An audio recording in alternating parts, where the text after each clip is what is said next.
جو افغانستان کے لیے نمائندہ خصوصی ہے صادق خان صاحب، اس کی طرف سے جو دھمکی آمیز میسج تھا افغان طالبان یعنی امارت اسلامی کے لیے، اس کے فوراً بعد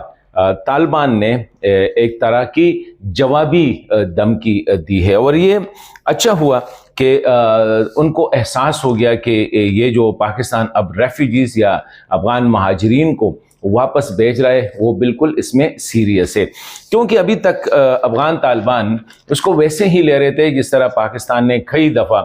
یہ افغان ریفیوجیز کو ڈیڈ لائن دیا کئی سالوں سے، لیکن جب موقع آ جاتا تو اس کو ایکسٹینڈ کرتے۔ ابھی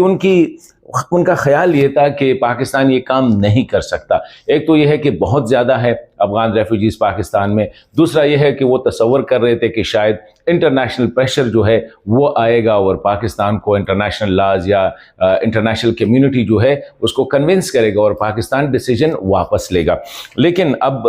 امریکی جو ڈیلیگیشن آئی اس نے